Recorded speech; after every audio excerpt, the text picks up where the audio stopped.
Thank you so much for joining us. I'll forward you the app. Of course, Paul Richards, Wendell Stephen, and Richard Raghubar Singh on the show today. All right. Good Call you morning, Mr. Pundit Richard. Maharaj. Yeah, And thank that'll be the safer way I to think go. you take the easy way. But yeah, yeah, that's the safer way to go. Pundit Maharaj. All right. A and pleasure. thank, I just feel the need at times to correct people because we celebrate in a few days Indian Heritage Month, Indian Arrival Day, and sometimes it is annoying to know that you've been here 100 and how much years, and people still can't say your name. Okay. yeah. So it's Satyanand, right? That's right. Got it. All right. So good morning, Pune. But let me ask, paint a scenario, Pundit, because you would have made a statement that a lot of people, and myself included, thinks offensive. And you don't think it's offensive, right? So Right. let So me ask. let's take up and right there before we go further. Now, the media needs to be particularly careful about reporting second-hand news. On my Facebook, you can find the entire presentation. I had my lawyers look at it. I had distinguished people of the media look at it. And what was reported and what was written, what was reported after, was not the entirety of what was discussed. There were a number of clergy present, all who contributed to the discussion. Fortunately, unfortunately, it has fallen on my shoulders to defend everybody else's position. But go ahead. So Well, maybe you might want as to we go along. maybe you might want to just pre-see what you would have said quickly before we get into the interview. It was almost 2 hours of presentation. I am good. I'm not that good. However, Okay. I know that the words that are causing the hurt are words like urban youth, but the full term was urban youth young members. That's one correction that has to be made. Right. Far be it for me and miscreants of the East-West corridor. So far be it for me to understand while people are up in arms about these particular terms, when these are real terms that exist in our society. I don't understand why people, and you have to get me to understand this, why people would identify with gang members and come to their rescue when they are not so equally incensed about the criminal activities and the rise in criminal activity, particularly, and we were speaking specifically about Arangwes. That's what it was. This was not a national discussion on crime. We were not collating information from from west of the lighthouse and into central Trinidad and south Trinidad and so on. So Okay. we So what's the connection? Yeah. Let me What's the finish. connection, Pundit? Let me finish. So I want to put this in context because I think this is being taken as a national discussion. We were speaking specifically about Arangwes and East Indian areas, even though we have, and I took pains to mention this, we have a lot of rental units in Arangwes. And but still, East Indians dominate the Arangwes landscape in terms of business, home ownership, and so on. It is an Indo society predominantly that has grown over the years. So go ahead. So were you? So I'm happy that you zeroed in on Arangwes, right? They said that the discussion was specific to Arangwes area, right? And you and your comment related to urban youth who are involved in gangs and so on. No. Miscreants along the East-West I corridor. want to keep that term alive because that seems to be the bone of contention with this discussion. Okay. Well, Everybody runs out to discuss. if I'm allowed, if Yeah, I can go be ahead. allowed, if I can be allowed to finish the point that I'm building on and the question that I have. I'm losing you a little bit. So All right, now I'll come closer to the microphone. Is it then that you were not concerned, and I'm giving you the opportunity to respond here, about when those same urban youth and gang members were killing one another in their respective areas, as opposed to it happening in Arangwes, where you decided, where it was your opinion that they are killing the East Indians now? all right. So there has been, contrary to what the senior superintendent put out yesterday. First, he refers. Let me deal with what I want to say is that puts in context what the question you asked. Senior superintendent comes and said there is no data to support our claims. I want to let the senior superintendent know that we have victims to support our claims, real people who have been terrorized. The Ghani family, there's another family that on the same day that Mr. Ramjatan was killed, was robbed of $100,000. They all East Indian. Some of my farmers were robbed coming from the bank and so on. The people that have been doing this crime, and they want me to put a finer point on it. Urban youth gang members coming in teams of 5s and 3s, knowing who their targets are, being very quick about it, getting away very quickly, and so on. Coming back to your assertion that if I am not concerned about other communities being robbed and terrorized, can you point out to me in the last 10 days how many of these communities have been robbed and terrorized by urban youth gang members in the streets of East West Corridor? But I don't know that we can narrow it. I don't know. Right. That's right. So you're asking me if I'm not concerned. Yeah. But have you been ever concerned? I'm asking you, is there the same level of intrusion, home invasion, and beatings of elderly ladies and so on, young boys in those communities? Now, crime can be separated, especially murder and so on, the crimes of passion into gang violence, where crimes of passion, we know what that is, we don't need to distill that further. Gang war, where two parties are eager participants in that war. But a home invasion, nobody invites a criminal into their home to beat them and terrorize them. They're not willing participants in a home invasion. A man is not a willing participant in being robbed and murdered, attempted robbery, and so on. So we have to categorize the kind of crime that we've been having in terms of, and then we often throw in white collar and so on. Why we're not talking about white collar? But in this instance, we're speaking specifically to a geographic area, a community in which I live, in which the other members of the clergy who were there, and I was not alone, although I was singled out for beheading, for raising a particular point. And you notice I was very, very careful not to use words that would pinpointedly describe who the perpetrators were, because in every instance that we can cite, it is one group of people that has been doing it, even though the police, oddly enough, seem not to have data.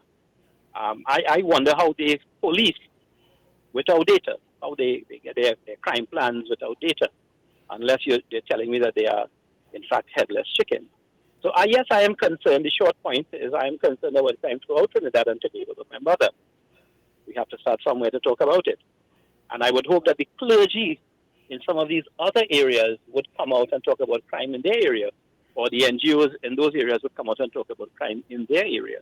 And I'm hoping that this, because we're having a national discussion, and what they've done is really thrown me, this is where I come out of it, they've really thrown me under the bus without being incensed for the crime. Now, I want to point out something that happened within 24 hours, less than 24 hours of our press conference and so on, is that a pundit, a very gentle soul, and his wife, some of the most kindest people you will find, was robbed at gunpoint in El Socorro, where he left the bank, and when he got home, as soon as he entered his property, the bandits came over the wall, took what he had, undisclosed sum of money, because I don't want to make him a target again.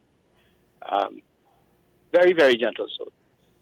So, and this has happened before, because one of my farmers and then another family, on leaving the bank in Ikwese, and it's not the same bank, and we've written to the Bankers Association about it, that people coming to the bank are robbed when they're going home with an alarming rate, and yet the Bankers Association has not responded at all, even to the letter.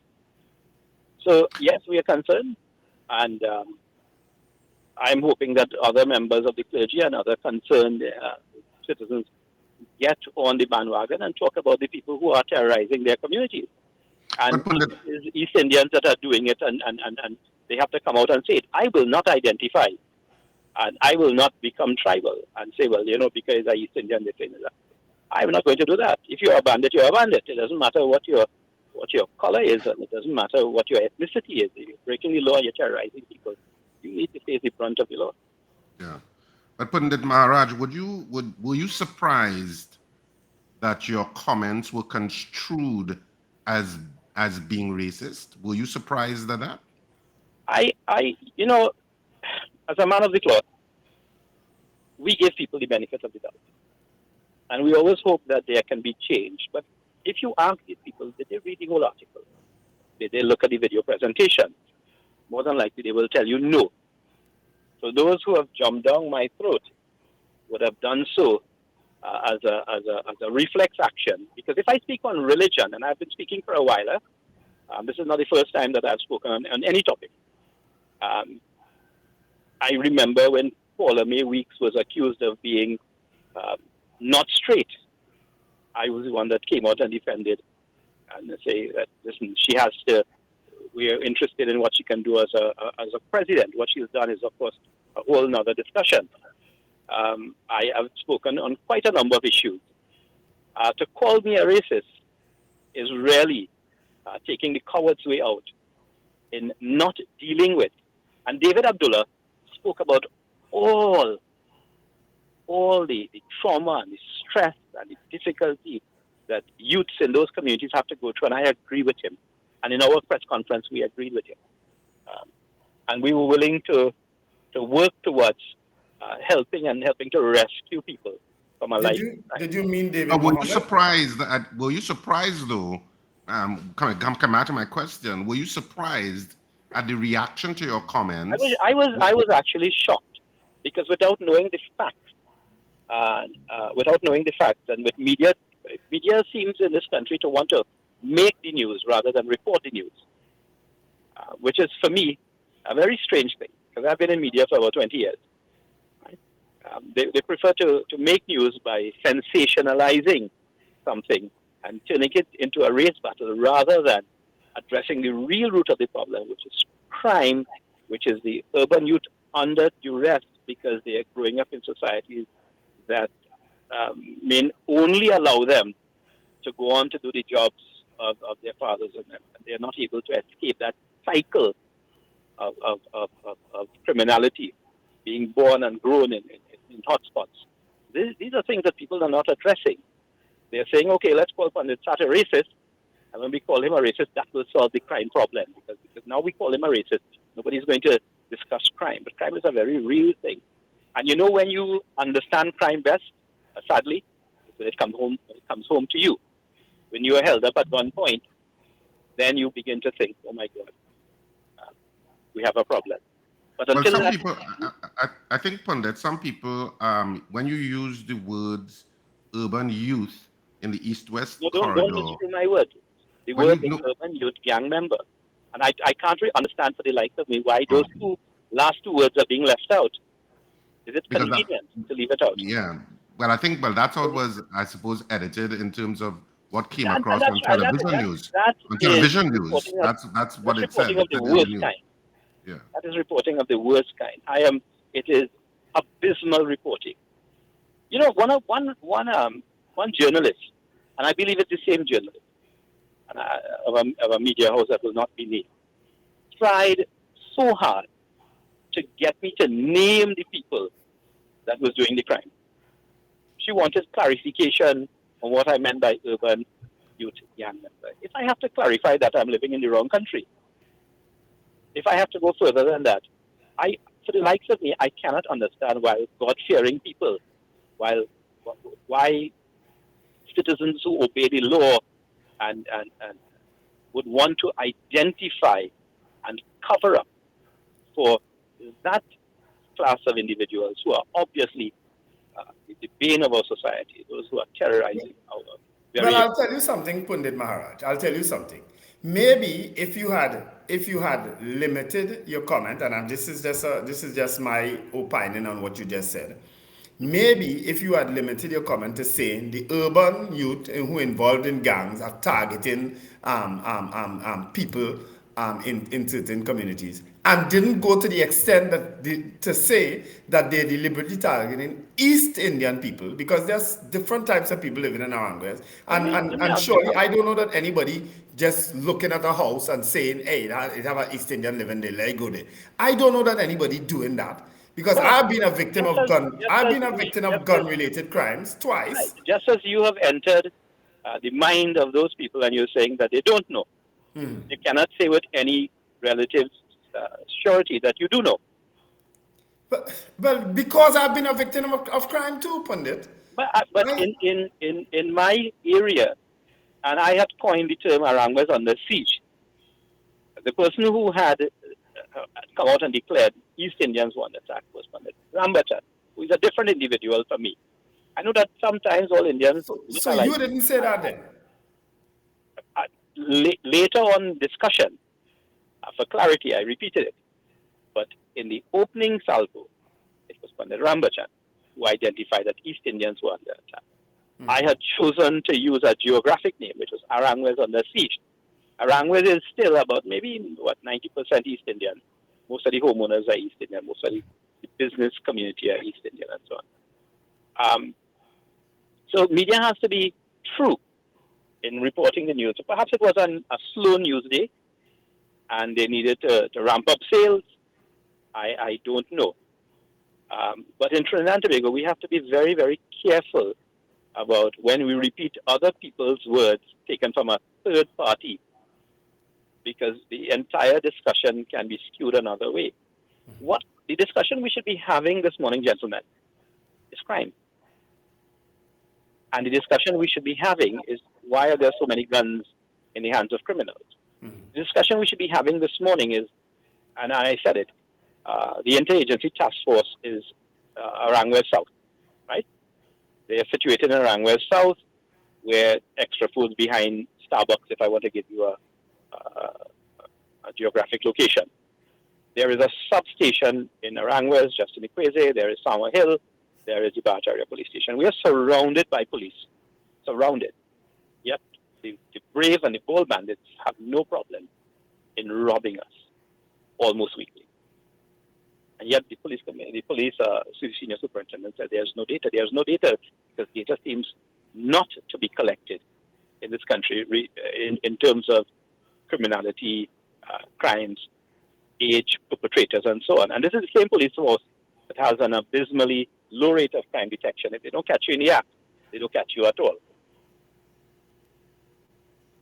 Well, would you find it equally offensive then if someone was to say, and nobody has said it, but if someone was to say that East Indian drug lords are targeting people on the East-West corridor to peddle and use their drugs, would you find that an offensive statement? Why should I take offense to that statement? You won't find that offensive? Why should I become tribal? That's what you're asking me. No, I'm just asking you. Because, yes, so I'm taking the time to answer you. Do you expect me to become tribal and close ranks and say, well, they shouldn't criticize East Indians because we should protect our drug lords? Is that what you're saying to me? How ridiculous that sounds? No, I'm not saying anything. I'm asking you if you would find a statement like that offensive. I find it unoffensive. Unoffensive? I find it not offensive in the least. Because if you are a criminal and you are of East Indian descent, how else should you be described? Well, why should I take offense? Pundit Maharaj, I don't know a narrative. I don't know the narratives like that would be beneficial to anybody at all in this country at any point in time. I don't know. Do we want to now face the truth, or do we want to continue to bury our heads in the sand while our families are murdered, robbed, and killed at gunpoint? Do we want to do that? Should I fix the realities? We have already faced it. Should I now take my generational wealth and say, you know what?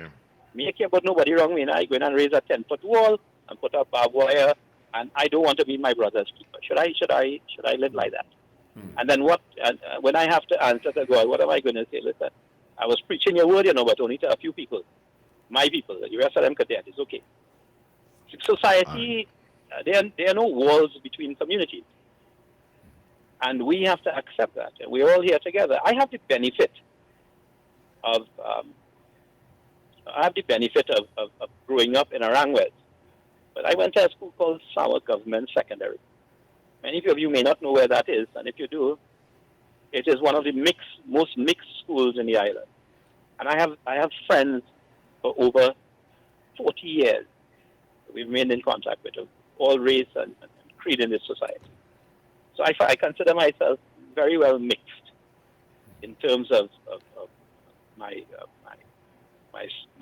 how I was socialized, how I was brought up. And I was brought up with a certain amount of respect for everybody because all life is precious and all people are the children of God. We are now being attacked by people who do not share those values, where life and human life are perhaps the greatest crime. They are not respected. So when criminals can come in and beat an elderly lady and beat her son, her grandson, without mercy, should we not talk about it? Should we just leave it and say that there are no statistics to support it? Because what we have, and while everyone is quoting statistics, we have victims.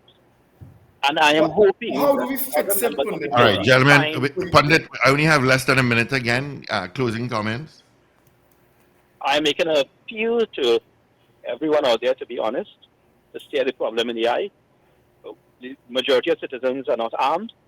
We do not live a life of being armed, and we're calling on the police service to provide the level of protection by way of doing their job, by crime detection and so on, by giving evidence, by tipping off Crime Stoppers, and if you know something, say something, and help to bring back our society to a place of sanity, where we feel safe and we do not feel threatened. Because right now, we don't walk in our yards, because we simply don't know who is coming after us. Yeah, we speak about that all the time. Yeah, it's not a matter of if you know, it's a matter of when. And these are a minority that have taken control. And government has, calling on government to do their job. Yeah. Pundit Maharaj, Right. I just think there's a correction to an earlier comment you made. I think you said David Abdullah. I don't think you meant David Abdullah. David Mohammed, I'm sorry. Yes. He no said problem. David I'm Mohammed. sorry if all Davids. Yeah, and he started No, the second time he had said David Abdullah. Okay. I'm Pundit sorry. Maharaj, thank you so much for Maybe I joining beat us. David Abdullah quite a lot. I don't know. All right. Thank you so much for joining us on the Power Breakfast Show on Power 102 Digital. Yes, Thank you brother. so I much. wish you all the best. And now that I know where you are and I have an Android phone in my hand, I will find you easy. There you go. Hi, there's Dr. Ragoonath. There he is. Good morning, Good morning to you, Dr. Ragoonath. How are you? I'm fine, thank you. Good morning. Nice. Welcome. And of course, we have Morning. Paul and Morning, Wendell James. with us this morning. Richard is doing a transfer. So anyway, so welcome. Thank you so much for joining us. All right, can we start with the most burning issue? What is the most burning issue? Well, there's several burning issues. Exactly. First That's of what all, I'm is the most recent burning issue is the issue of Pundit Satyanand Maharaj. I hope I pronounced his name right. Yes, Satyanand is correct. Right. I don't want to be deflected by a pronunciation issue. That there were several people who contend, and he'd been condemned for his comments about the crime in Arangwes and his comments as racist. And we just had a conversation with him, and he continued to steadfastly say his comments were not racist because they were being construed, or a particular propagation of the comments were being construed by the media or propagated by the media. What are your thoughts on his comments generally? Well, what I will say about the comments is simply this. There's a growing perception that people are being attacked. Now, whether or not they, what we see on social media presents one face, and that is basically the face where people are being attacked, and there's no, well, from my perspective, there's no data to suggest that it's only a simple case of African youths attacking Indians, but the point about it is that is what is being projected. Whether or not it is so, the police has told us it is not so. We have to accept that, but that's as far as I will go. I mean, I cannot say yes or no to what he has stated. He alone will know what he stated. And in terms of his, whether it's racist, um, it's sometimes you have to ask yourself, there's a difference between saying something is racist as opposed to something being racial. And that's the context in which What's the difference? the difference is once you say it as being racist, you are now putting a connotation into there that tells you that you are pitting um, one group as against the other. As being when we talk about racial, we simply talking about the ethnicities involved, and that's the difference in which I will take it there.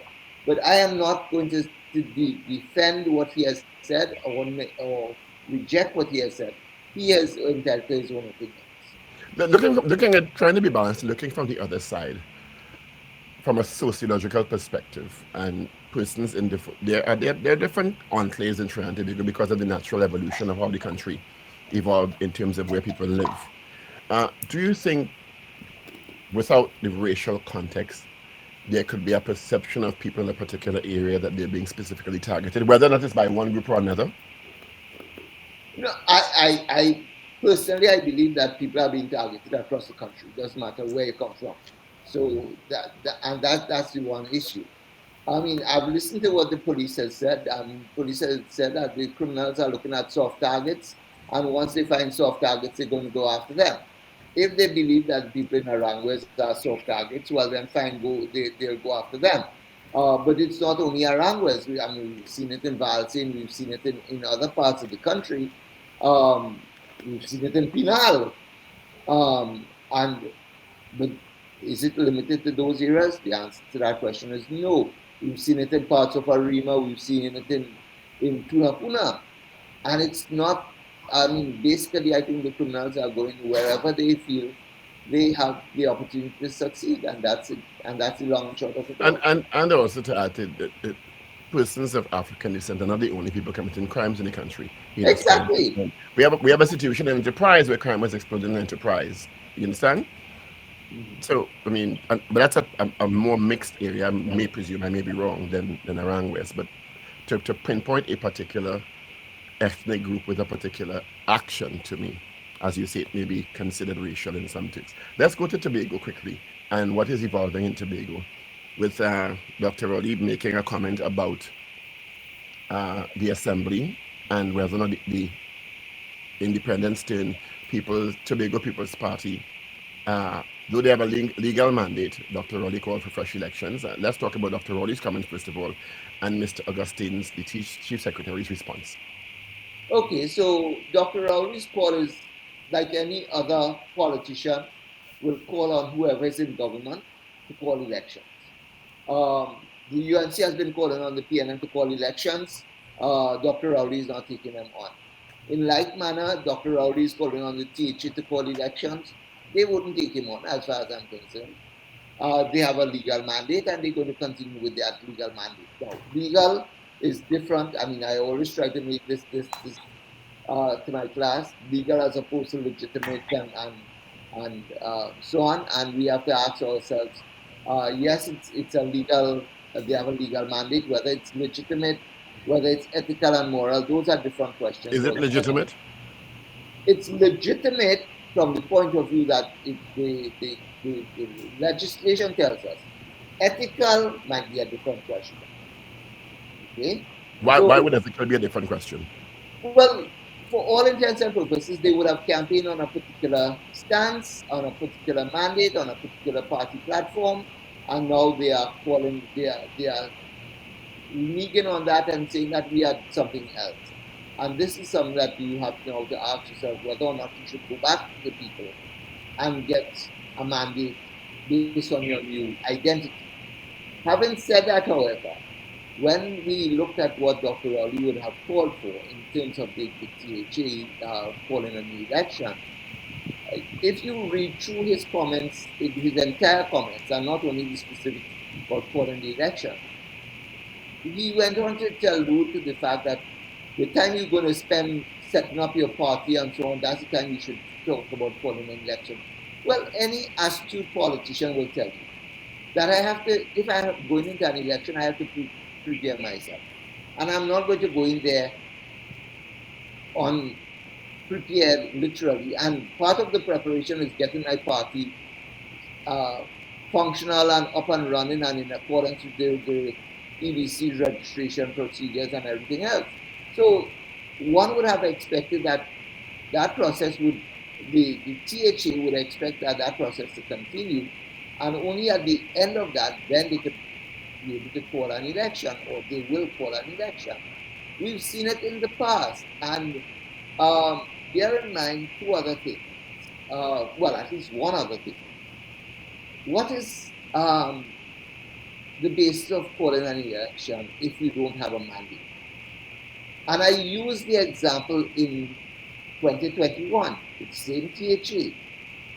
Dr. Rao, after the 6-6 tie in January, by the middle of March, Dr. Rowley had gone to the Parliament and gotten the amendment to the THA Act, which would have allowed for the Chief Secretary to set the date for a new election and so forth.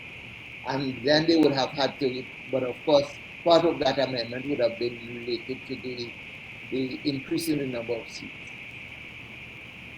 Had that act been proclaimed there and then, the EDC could have started their activities immediately, and we could have had elections by May of that year or by June of that year. But no, Dr. Rowley waited until the end of July. So it was from middle of March to the end of July before he proclaimed that act, that amendment. And why did he wait so long? Was he not ruling without a mandate? And so if he was doing it then, what's the complaint about the Paddy Augustine and at this point in time? So you have to look at it from both sides, and politicians will always call on other politicians, those who are in office, call an election. Give us the chance to take back power. And that's what Dr. Rowley has done. Where do you think the political landscape lies now? The PNM is in power. This is the ACA, if I'm not mistaken, or going into the ACA. The Tobago landscape has changed significantly. One does not know now if, given the changes in the assembly under Mr. Augustine, the new party, if the status quo remain the same, if a THA election recalled, local government elections are due. Crime is high on the agenda. First now to the economy. What do you think this means? It usually has implications to the incumbent generally. Is that the case? Well, to be honest with you, has the PNM consolidated its position?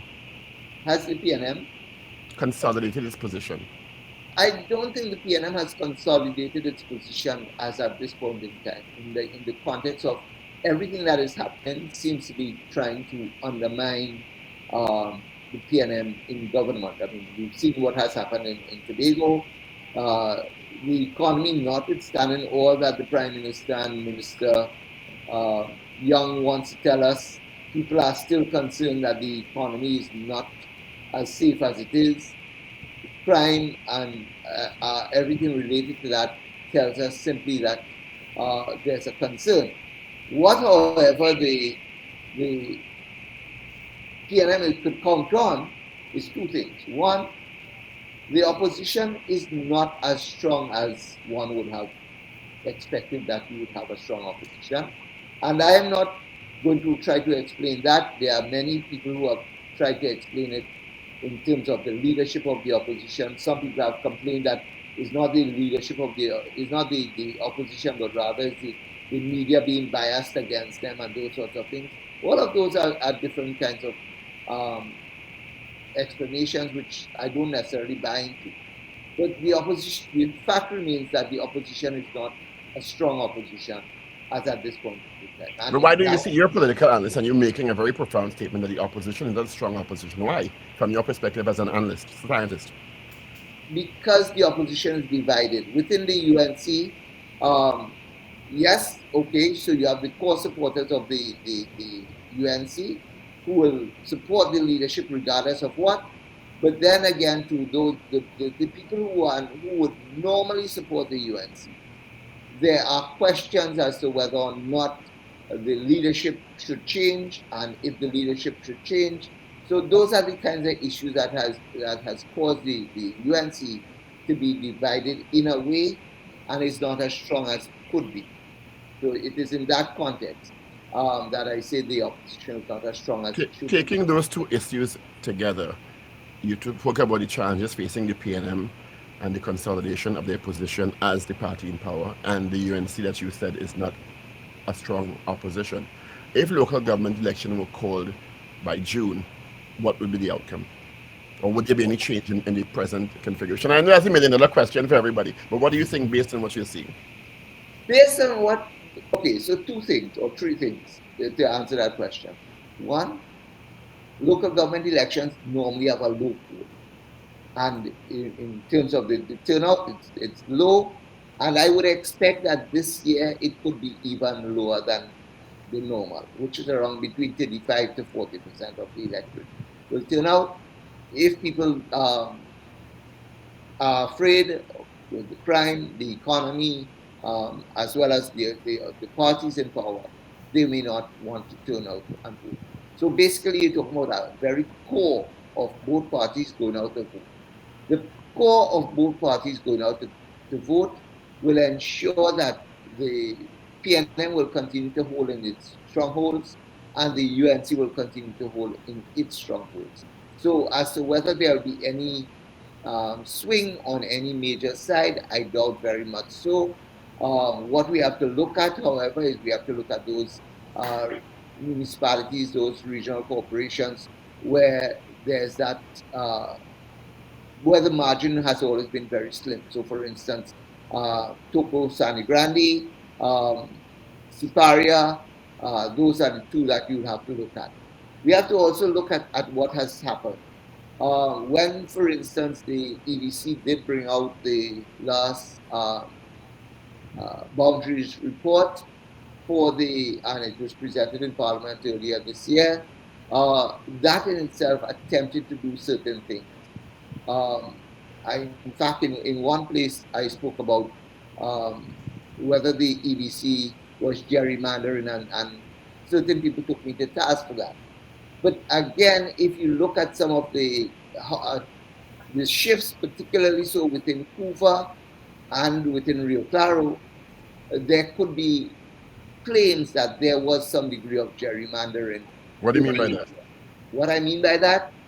Okay, so both in Rio Claro and in Cuba Talparo, two additional one each in both corporations. One additional electoral district was created in both cases. When you look at the voting patterns in the new electoral districts, now bear in mind that in Cuba Talparo, all the districts were formerly UNC. But there are pockets of PNM supporters in both, in nearly every constituency, every community. And what the report did, and what the projections did, was they took about 13 electoral EDs and, PDs, 13 PDs, which were strongly PNM dominated, but within larger UNC electoral districts, and separated them out and put them in one new electoral district. So in that context, based on the traditional voting patterns, where, for instance, in Cuba Talparo, the UNC would have won all the electoral districts. If we are to go on the same voting patterns as in the previous election, the PNM most likely should take that new electoral district. Quickly before we end. But that won't change. That won't change the configuration of the. It would not change the management. Yeah. But it allows now for one electoral district. The same could be said for the Miaro Corporation in how. So it is in that context. And no, I did not say I am not saying specifically that the EBC went out there to gerrymander. What I'm saying, that is how it could be interpreted based on how you look at the voting patterns in the past. 30-second answer for this question as we wrap. Richie, I don't know why his name escapes me now. New minister in the Ministry of Works and Transport, former president of the Chaguanas Chamber. I don't know why his name is escaping me. Richie Sukai. Sukai, yeah. And clearly there's an intention to run him in one of the Chaguanas seats. What do you think about that development? Well, the PNM is always looking for candidates who will be able to win the support from the people within the community. And in the particular case of Chaguanas East, in the past they have tried Clarence Rambarat, he did not succeed. I think they're going to look for a candidate, and bear in mind that Chaguanas East is one of those seats that when there is a division within the opposition, the PNM has been able to slip through in the past. We've seen it in 2007, I think it was, when the COP came up against the UNC. So it is always a possibility. So if you have a divided UNC with any other party, the PNM could slip through, and it is in that context, I think that the PNM is looking for a strong candidate that will go after that seat, and should it play in their favor, they could easily take it. Dr. Ragoonath, thank you so much for being with us today. Yeah. It's my pleasure. All right. Dr. Bishnu Ragoonath, thank you once again. All right.